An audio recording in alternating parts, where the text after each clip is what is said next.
செய்யறது? இரண்டு காகித குழாய் வச்சிருக்கோம்.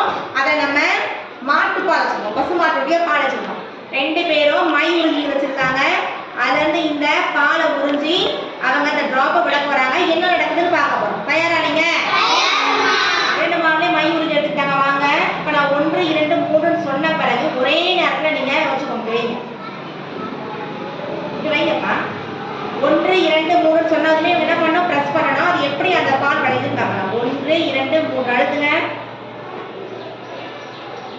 பாருங்க. இப்ப எந்த பக்கத்துல அழுத்தின பால் வேகமாக கடந்து சென்றது? பௌசிக் பாண்டி அருகாமையில் இருக்கிற பால் என்ன செஞ்சு ரொம்பவும் சுகீதா கிட்ட இருந்த பால் என்னவாயிடுச்சு? போச்சு. இதை நம்ம இன்னொரு தடவை கூட நம்ம செஞ்சு பார்க்கலாம்.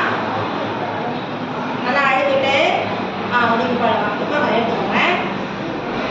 லைட்டா இந்த பாருங்க, லைட்டா ஒரு 1 இந்த தனி வாங்க 1 2 3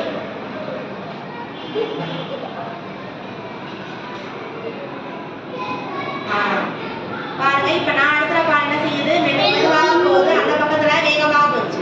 காரணம் என்னிடம் என்ன இவங்களுக்கு அருகாமல்